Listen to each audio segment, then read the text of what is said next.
रही बात ये कि कंसंट्रेशन नहीं बनती है, तो कंसंट्रेशन क्यों नहीं बनती है, इसके दो तीन कारण होते हैं। कंसंट्रेशन ना बनने की एक वजह है कि आपको रुचि नहीं आ रही है उस चीज में। जैसे मैं ऐसे बहुत बच्चों से मिलता हूँ, बोलते हैं कि हमारा ध्यान कमजोर है, हमारी कंसंट्रेशन पावर ही कमजोर है, हम कंसंट्रेट कर नहीं पाते हैं। तो फिर मैं उनसे पूछता हूँ कि ये बताओ कि कुछ खेलते वेलते हो कि नहीं। तो सब खेलते हैं, क्रिकेट भी खेलते हैं, वीडियो गेम भी खेलते हैं। तो जब मैं उनसे पूछता हूँ कि वीडियो गेम खेलते समय कंसंट्रेशन कैसी रहती है, पबजी खेलते समय जब हत्याएं करते हैं सामने कई लोगों की, उस समय कंसंट्रेशन कैसी रहती है, तो उस समय उनकी कंसंट्रेशन जबरदस्त रहती है। मतलब दशमलव में भी ध्यान भंग नहीं होता उस समय। क्रिकेट खेल रहे हैं, बैटिंग कर रहे हैं, सामने बॉलर आ रहा है, बॉल लेके एक सेकंड को भी ध्यान भंग नहीं होता, अच्छे से ध्यान लगा रहता है। बॉलिंग में भी, फील्डिंग में भी, बैटिंग में भी, सब में ध्यान लगा रहता है। बस पढ़ाई में नहीं लगता है। अगर आपका ध्यान हर जगह ठीक से लग रहा है, पढ़ाई में ही नहीं लग रहा है, तो इस समय तक कंसंट्रेशन पावर की कमी नहीं है। आपकी कंसंट्रेशन पढ़ाई में इसलिए बन रही क्योंकि आपको उसमें इंटरेस्ट नहीं, आपको उसमें रुचि नहीं आ रही है। तो अगर दिक्कत रुचि की है तो दो समाधान है। पहला, पहले वो सेगमेंट्स पढ़िए जिनमें रुचि बनती है। जैसे संविधान में रुचि आमतौर पर लोगों की बन जाती है, सोसाइटी में बन जाती है, तो पहले वो विषय पढ़ लीजिए जिसमें रुचि बनती है। और दूसरा तरीका ये है कि विषय को बदल बदल के पढ़िए, कि 2 घंटा एक विषय पढ़ा, फिर 2 घंटे में विषय चेंज कर लीजिए, फिर 2 घंटे में विषय चेंज कर लीजिए, तो रुचि बनी रहेगी। दूसरा, कंसंट्रेशन भंग होती है इसलिए क्योंकि आप खुद को मशीन की तरह इस्तेमाल करने लग जाते हैं। अगर कोई आपके आसपास आपसे ये कहे कि मैं तो 6 घंटे रात भर पढ़ता रहा इतनी कंसंट्रेशन से कि एक सेकंड को हिला भी नहीं, तो ये सब बेकार की बातें हैं। आमतौर पर ऐसा नहीं होता है। कुछ देवताओं को छोड़ दें तो मनुष्य योनि में ऐसा आमतौर पर नहीं होता है। देव योनि की बातें, देवता लोग ऐसा करते होंगे। कुछ लोग आपसे ये भी कहेंगे कि मैं तो इतना ध्यान से पढ़ रहा था, पड़ोस से बारात गुजर गई, पता भी नहीं चला मुझे तो। और पड़ोस में ढोल नगाड़े बज रहे थे, पता भी नहीं चला, मैं तो इतना ध्यान से पढ़ रहा था, ध्यान में नहीं आया। कुछ तो और 30 मार खा होते हैं कि रात को मैं इतना ध्यान से पढ़ रहा था कि लाइट चली गई तब भी नहीं पता चला मुझे तो, इतनी गहराई से पढ़ रहा था। ऐसे मूर्खों की बातों में नहीं आना है, ये सब बेकार की बातें हैं। सामान्य नियम यह है कि कंसंट्रेशन 50 मिनट से ऊपर किसी का नहीं रहता है अगर गहराई से पढ़ रहे हैं तो। हर 50 मिनट, हर 55 मिनट, हर 1 घंटे के बाद ब्रेक जरूर लीजिए।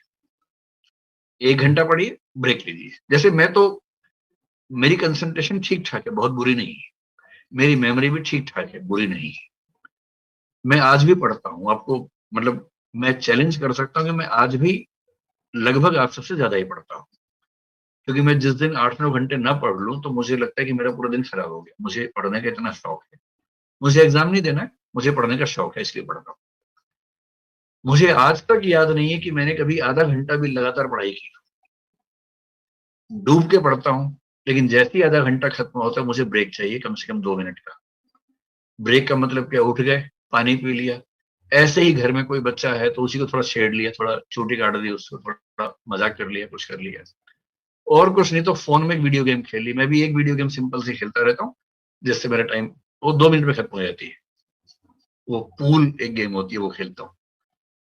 तो हर आधे 1 घंटे में एक वीडियो गेम खेली 2 मिनट की, या किसी को परेशान कर लिया, थोड़ा सा हंसी मजाक कर लिया, या पानी ही पी लिया कम से कम उठ के एक बार। इतना होते ही दिमाग फ्रेश हो जाता है, फिर आप उसी कंसंट्रेशन के लेवल पे फिर से पढ़ पाते हैं।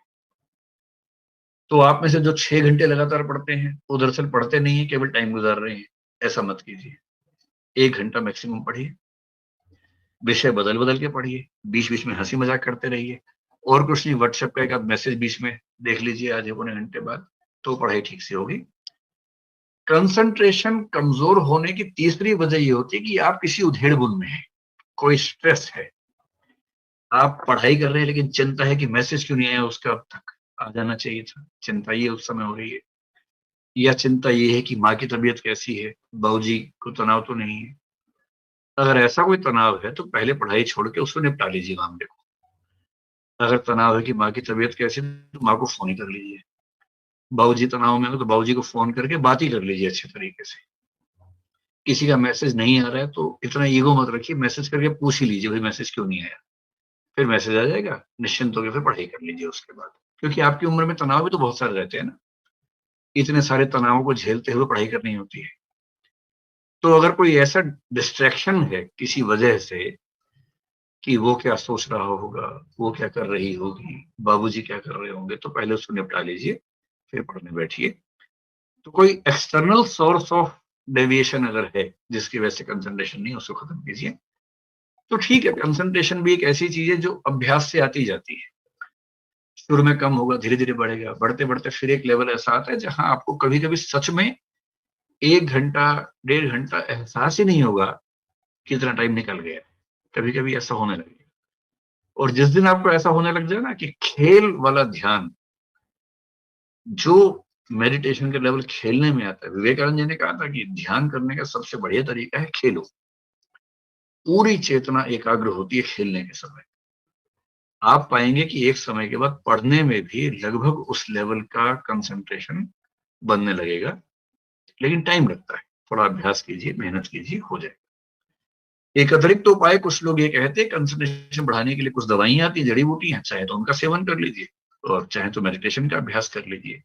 उन सबका नाम मैं नहीं बताऊंगा, लेकिन हाँ, अगर आप चाहें तो ट्राई कर सकते हैं। मेरा उनमें बहुत विश्वास नहीं, ये आपकी चॉइस की बात है।